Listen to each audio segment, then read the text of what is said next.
Hello, Star Wars unboxing fans. Welcome to another episode of Darth Tuba Star Wars Unboxing Show. I'm your host, Darth Tuba, with not one, not two, but three unboxings. And if I'm not mistaken, they are all three very different types of unboxings, meaning three different types of products. We're going to start with this one right now because I bet you can tell by the shape of the box that I'm thinking we're looking at an action figure. And I think it's a vintage collection one. Some of these came in the mail a while ago, so I don't always remember what they are. But let's see what we got. Okay. Oh, yes. This is, if I'm not mistaken, am I looking at... Yeah. I actually picked this up on eBay. Mainly because it was a figure that sadly was canceled on one of my orders. I actually had an order via, I can't remember if it was Entertainment Earth or Target or Walmart or Hasbro Pulse, whatever the case may be. And this one was actually canceled. I just received notification that they've canceled this order. I said, oh, okay. So it's number 299, VC 299. And this is from Viszla from Clone Wars. Okay, you can see there. And again, those who watch my channel know that I do not unbox the vintage collection. I do at least try to get... I will say that I have tried to pick up a few extra vintage collection figures to unbox and put on, displays, because I've really been getting into some, with all this 3D printing stuff that people have been doing. I've been looking for ways to do dioramas and things of that nature. So I've been kind of excited about that aspect of collecting. All the while, it's so funny. People are like, you're selling off your whole collection. I said, no, I'm not. I'm not selling off my whole collection. I'm selling off pieces of my collection to make room to do some more interesting things with the collection that remains. But I've always been a fan of the vintage collection racing stripe. I love the Hasbro designed or / Kenner designed Clone Wars or Mandalorian or Bad Batch or whatever the property may be that kind of connects it with like the original trilogy did. We had our Star Wars Empire and Jedi, and then Power of the Force 1, the first Power of Force, and then since then the vintage collection for the past, oh my goodness, like 15 years? 17. I think it's 2007 is when it started. I think 2007 they had like kind of a dip their toe into it, and I think it was around 2010 that they really kicked in. So between 14 and 17 years they've been sticking with this vintage collection idea. So I've really been enjoying collecting these, and I keep them in the package. I put them on display right over here. I hope that I end up in a situation someday where I can put them all up at kind of a wall, But like I said in my episode, I kind of hope that it ends eventually. We're up to 315, 316 now. But this of course has the realistic sculpt. It's got the really cool helmet. These are kinds that I do hope I can find on a discount bin later on, so that I can, take it out and do some loose collecting with. So really, really cool. And again, VC 299 got the multilingual description of the character. Really, really cool. All right, so that's one. Now let's see. All right, so this one, we'll do this one next. This is an auction, not an eBay auction, but an estate auction. I have recently become very much aware of estate auctions, and they've become much more prominent and much more. And now that I've, of course, algorithms being what they are, I, found information about certain, you can look back on some Morphe auctions that I've purchased items on, and now I get information about other items. So this is one that I put together, that I won. I can't remember if it's one or two items. It might just be one. Let me look here. Excellent job in... Oh, nope, there's two items. All right. Oh, yes. Okay, cool.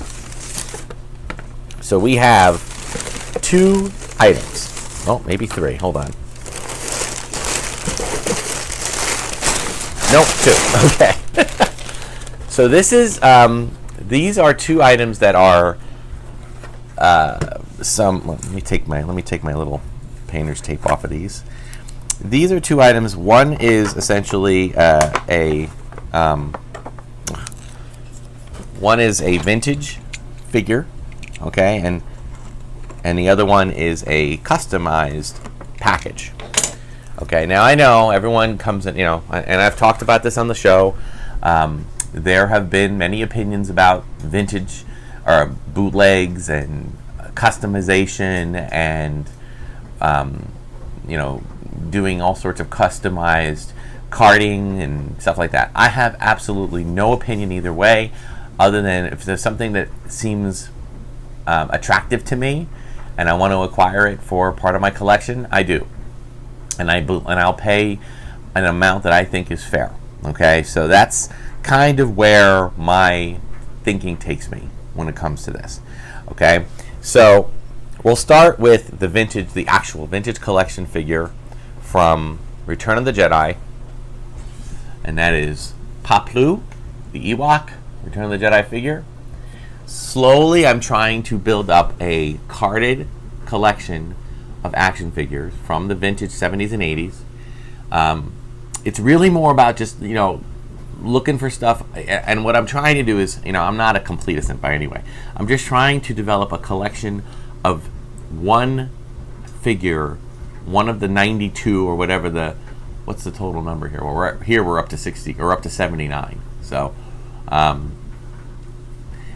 I think there's 92 technically when you look at the card back, right?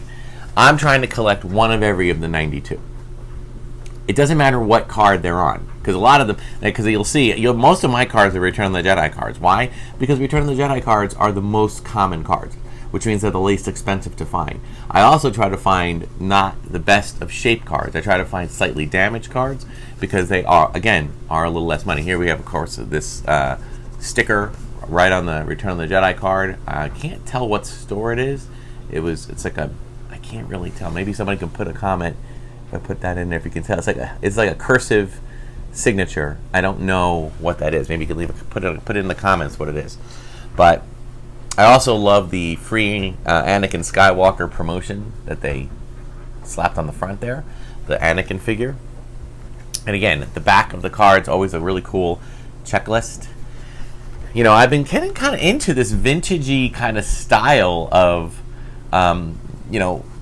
collecting, not just the, you can see behind me, I still keep all the boxes for my opened toys. I kept them from my childhood. Most of them. I didn't keep all of them. I think my earliest ones, my ones from like my Star Wars collecting, early 70s, or late 70s rather, my X-Wing, my TIE Fighter, I don't think I kept any of those. I have like the Droid Factory, and I think that's about it. So I'm actually in the market to look for just collecting open boxes, like not the toy but the box themselves. So I don't know if I'll find that, but I'll keep my eyes and ears open. But so I enjoy the cards. I don't even mind the sticker. I think that's kind of part of the charm. All right. So as a collector, I'm not into it needs to be AFA graded number 8 or higher. I know this is probably going to be AFA graded like a 4, but I don't care. I mean, to me, it's fine, and it was a reasonable price figure. And even the damaged carded figures are going for a lot of money. So if I or my family want to sell it off, probably put it out in auction like I found this one someday, they'll probably do okay. So it's good. So yay, and I love the Ewoks. I know. I think the Ewoks to me represent the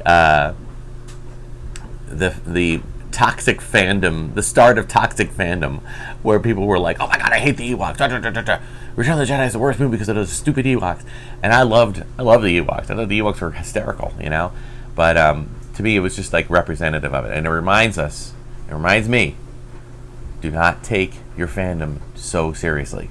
If you take it so seriously that a teddy bear in a movie is upsetting you to the point of like feeling really depressed, seek counseling, okay? And I'm being serious because you could be like, I didn't really like the Ewoks. That's fine, all right. But having like rage about it is probably a problem. Probably evidence of a bigger problem. So get help if you need it. It's okay. I'm not being serious. It's okay.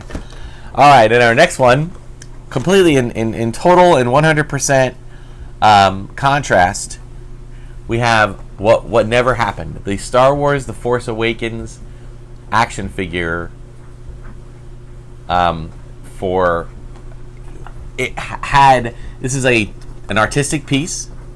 This was designed, I'm not even sure who designed it. I'm afraid I don't have, at least I think it is. This is really well done. But it doesn't have a punch card at the top. It doesn't even have the punch for the hanging thing. So I believe that this is, in fact, an artistic piece. The figure itself is an actual figure. It's not one, I don't think the maker of this made the figure. I believe the figure came from a 2-pack. Sidon Ithano, this is the character that John Boyega's character, Finn, negotiates passage for work in Maz Kanata's castle. And they're loading up, and then, in fact, I think in this photo, it almost looks like Finn might be right here in the front in the photo. And then they made a 2-pack. Now you see, The Force Awakens had zero any kind of. I mean, there were some. I think back at that point, they really weren't jumping back into. There was the vintage collection look of the figure. This was on hiatus. So I believe that when The Force Awakens came out, they had their own art, their own card design, just like The Last Jedi did, and Rogue One did, and Solo did, and they were selling the figures that way. And they were also selling 5 POA figures, so no excessive amounts of limbs or anything else. They did have Black Series 3 3/4 inch of some of the characters, but they really weren't, going into this kind of look, with the racing stripe. So. And I don't know if this was something that the person did back in. I'm looking at the year. If there's a year, it says 2015. So my feeling is now, guys. Let me say this: if I'm off the mark on this, please let me know. I've just never seen this before, and just judging by the feel of the plastic bubble, it feels like it is a customized reproduction, if you will, but not a reproduction because it's nothing ever came of it. So, and I know that this figure was released only in a 2-pack, okay? The other thing I love about this is on the back. I got to point this out. This is a Collect All 41. They actually put all 41 figures that were part of the part of the Last Jedi, or sorry, not Last Jedi, Force Awakens, which I thought was so cool. That is such a great throwback. And they never used this Force Awakens kind of thing. This is obviously the logo that they use, but they never used it on Kenner packaging, I don't think. If they did it not in this format. So, but this is a beautiful piece. It's a beautiful card. I'm going to get this into a plastic container because I am just in love with this. I wish I could find out any information about who did it because it has a Disney logo at the bottom. I might look into it because, as I said, it has a price sticker on top. The only thing to me that makes this now it is official, man. There is nothing. Oh, here we go. Okay, it is the intro. All right, so there is a name. I want to give the name of the person credit. Christopher Pasqualieri. All right, Pasqualieri. I believe he is the actual owner of the type of art. So I would assume that maybe where this auction, I don't know if this was coming from him. I think someone probably purchased this in an auction and then sold off, because I bought these both in the same auction. So somebody might have been a salesperson. So I'll try to find information on it and put something in the notes. I don't know if I can or not. Yeah, Christopher Passatieri. Passatieri. There's not a Q there. It's P-A-S-A-T-I-E-R-I. So Christopher, if you get a hold of this video, bravo, beautiful work. Let me know. Reach out to me. I might be interested in purchasing some other items of yours because these are absolutely awesome, and I love the idea. I would do this with all these. I would get all my figures because I opened up pretty much all of the Force Awakens figures. I would put them in packaging like this and just seal them up again just for my own collection. That's awesome. So, bravo. Whew. Okay. One more. This one, a little more unusual. For those of you who have been around the block, you might recall a time when, in addition to Star Wars action figures in the 70s, the first round, the early 70s, or I keep saying early 70s, late 70s, and then maybe a little bit into Empire Strikes Back, early 80s, Kenner distributed not just action figures, but a few other items. They did some 12-inch figures, which were really cool. And make sure that I'm here. Okay, good. But they, in addition to the 12-inch figures, they also did some die-cast vehicles. And one of those vehicles, this is all happening live, folks. Not live, but I mean, you know what I'm saying. Just want to check one thing here. Okay. This is the Imperial Star Destroyer. Die-cast. It's sort of, it's not really it might be, yeah, it's die-cast metal. I already own this. Okay, I made a purchase on this on eBay for what I thought was a very reasonable price for a nice loose version of this. I was actually thinking about, you know, I'll talk about another thing. Like we talk about the boxes I collect. I was actually thinking about getting some reproduction boxes made up of these so I can put them back, you know, display them, because a lot of these were displayed really well in their boxes. They were kind of in clear plastic or maybe even just fully exposed, and the box was really more of a cardboard frame. All right, but that's not the reason I bought this. I bought this for one reason and one reason only, because this, you actually got two vehicles in one. So if you notice on the back, there's a little sliding compartment, and if I unslide it, what do we see there? We see a very tiny Rebel Blockade Runner. Look at it. Look how cute it is. Rebel Blockade Runner. See? There it is. And get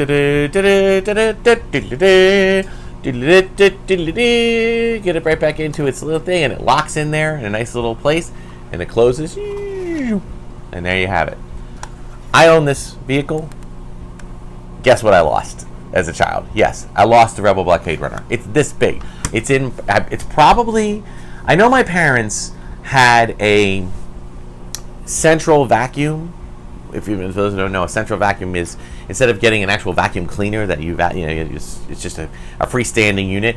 It was actually a hose that plugged into the wall, and you would do all your vacuuming. It had a few different places. When they built the house, they built this little central vac all throughout the house. So you just plug the hoses into the different areas, and then you could vacuum, and then everything would get caught up in wherever the vacuum cleaner cleans, and all the dust and dirt and grime all gets put into like a basket, and then you have to empty out the basket. The thing is, I don't know if my parents ever emptied out the basket, and they've been there 50 years. I don't know if they ever did.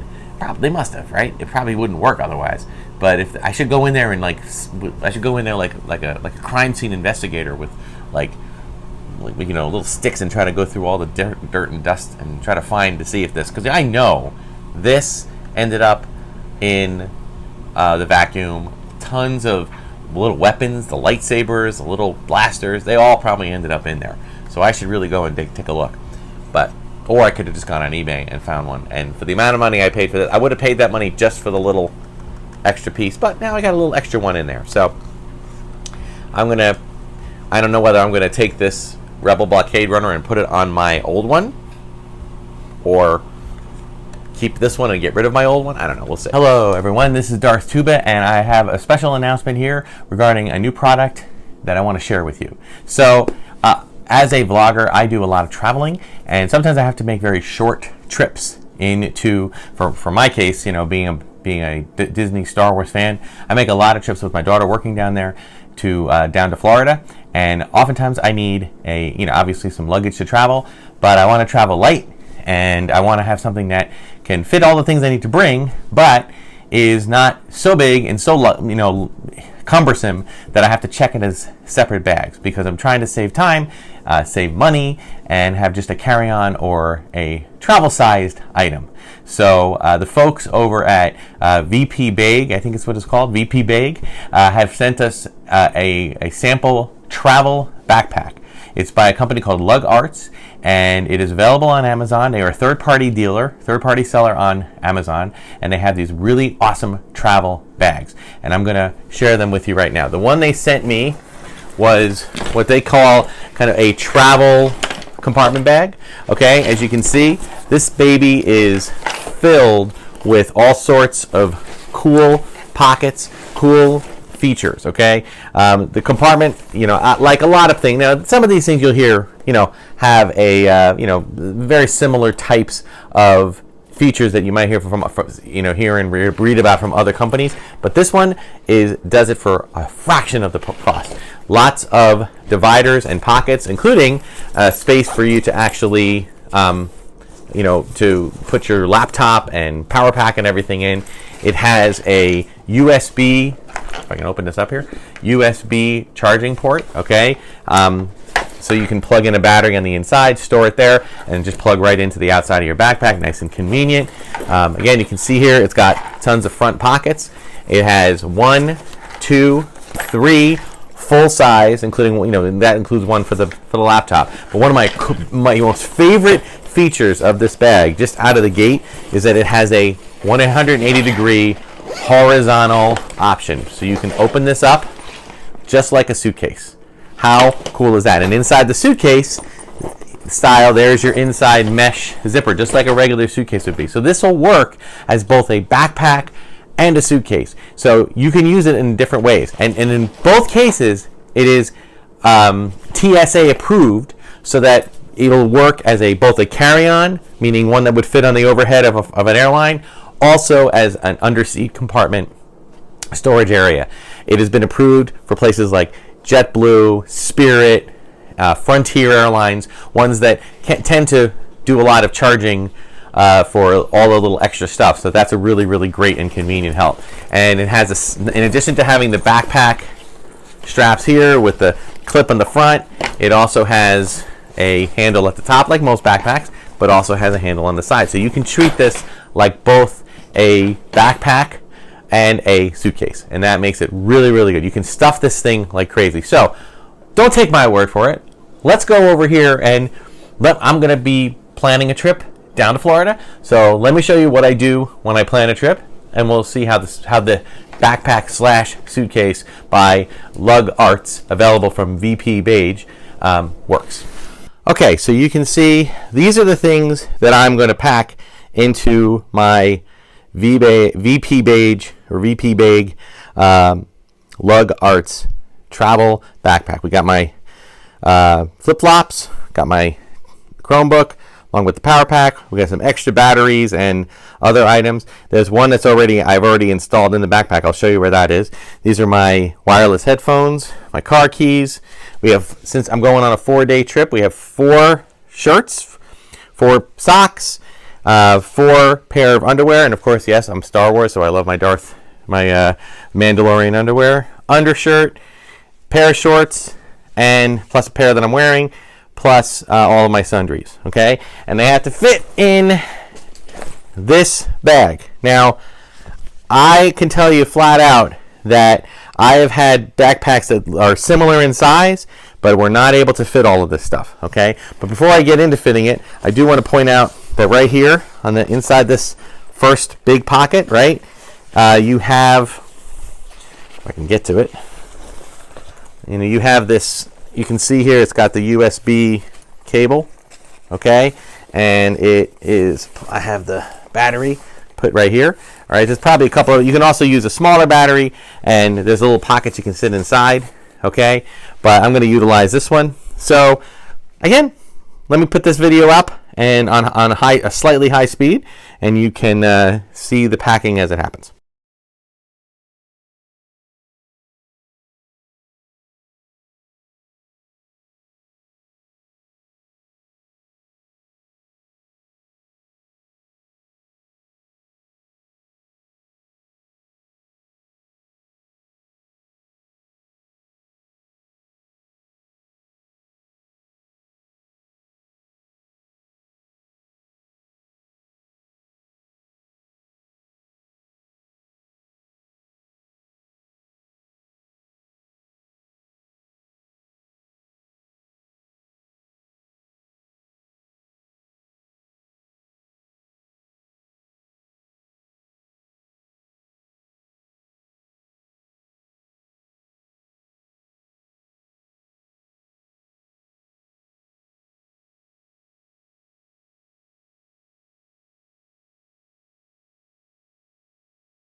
All right. So there you go. 4 days of travel in one carry-on, really personal item size backpack slash suitcase. Okay. So some other features I want to share with you on this. Compartment divides for laptop and power supply. You saw that in the video. Strengthened sidewalls, so it's really, really durable. I mean, look, I travel a lot. I've gone through a lot of backpacks. Okay. Now, full disclosure, they sent me this to review. They asked me to be honest. Okay. Out of the gate, I got to tell you, this, just from my own experience, I can tell you that this is an amazing piece of craftsmanship. Okay. Will it last? Well, I'll have to go on a trip a few times and see. I do feel that it gave me enough options in terms of the pockets, and you know, with rolling up, as you saw, I roll up my clothes. When you do that, this will work really well. Okay, this is a pretty heavy pretty heavy backpack, but you know, it looks like it's got a little extra durability right here, which is the first place that backpacks go, right in the straps, right? So it feels pretty strong. Okay, feels pretty durable. All right, we'd have to take it on a few trips to know for sure, but my initial impression is that it's going to be pretty strong and pretty reliable. Okay, you saw the mesh pockets. All right, when this thing opens up, it's got its mesh pockets. It's got two kinds. It's got the mesh pockets that you can have when you're packing suitcase items like clothes. It's got actually three types. It's got another mesh area for sundries. As you might have seen, I actually had a Ziploc. I actually took the stuff out of the Ziploc and put all the liquid stuff in the mesh area because it had kind of a waterproof protected area in case anything opened up. And then it had a third mesh area which was inside where the laptop goes. There was a few little pockets in there as well. Okay, these are padded nylon shoulder straps. They got that really nice kind of meshy feeling on the inside of it. Okay, soft handle for optimized support. And this actually, again, it comes with two. It comes with your standard backpack handle like this, and if you decide to do it like a suitcase, you have another handle right here. Now, if you decide to do it like a suitcase, these backpacks very easily become unclipped right here, and you can actually tuck these inside, okay, and they can be stored in there, okay, so you don't have to have them like kind of loosey-goosey. All right. It's got a casual, fashionable appearance. Okay, so that works out. It's just definitely a casual backpack. Okay, good for vacationing, good for quick trips, good for that type of thing. Going camping, that type of thing. So if another idea, as I mentioned, that TSA compliant. Okay, there is a reflective strap design on this, so when if you're doing this at night and the lights, I just realized I had one pocket zipped open. There's some reflection here. Okay, so some light will shine on it and it'll reflect, so you can find it easier in the dark. And it does, as I said, it does include a waterproof USB support. I really can't demonstrate that because I use my phone to video, but when you put the cable in here, plugged into the battery, you can kind of just kind of hold on to your phone or your electronic device, plugs right in here and charges. I did test that. That does work really, really well. And that is also waterproof. So if you're out in the rain or anything like that, you don't have to worry about it getting wet. It charges safely. Okay, so now, as I said, this is a great backpack regardless. Okay, but for the purposes of travel size, traveling, business or otherwise, business or pleasure, this is amazing. And what you're getting for the price you pay, I'm not going to say the price because it could change depending on the video, so go on to the Amazon link that is in this description and it'll take you right to their Amazon store, okay, VP bag, and you'll be able to see what's going on with the store. There's some great reviews on there. There's also several different types of bags. Okay, they have several different types of travel bags, all pretty much the same price. Some are a little more designed for the tech person, some a little more designed for the more pleasurable vacationing person. This is that kind, and a couple other different options. And then they have a store with a whole bunch of other bags, very reasonably priced, and they look like they have a very similar kind of thing. So, as I said, and here, I don't know if I can do this without knocking my camera over, but I'm gonna just put this on, right? So, do this. All right. Okay, I have a clip here. I have to be careful not to do my mic. Okay. Sorry for the mic. Okay. So that is the backpack. It feels great. Okay. And as I said, overhead compartment, under the seat in a plane, if you're just using it as a personal item, or just backpacking. It's a great piece. So again, check out the Amazon link. They're a third-party dealer on Amazon. It'll take you to their store. You'll see this backpack and others. Check them out. Thanks Lots of different stuff today, right? What did we have? Let's go over our review. We had a newer, going old to, I guess, new to old. We had the VC 299 Viszla action figure. We had the Star Wars Force Awakens custom design card in the style of the racing stripe, with including all the Force Awakens figures. Art piece, and I call it an art piece because I do believe these are pretty much one of a kind. And then we had the this one, one little complaint. This won't stay up on its own. See if I can get it to come on. There we go. And then we have a real vintage collection, Return of the Jedi Paploo figure, slightly damaged card.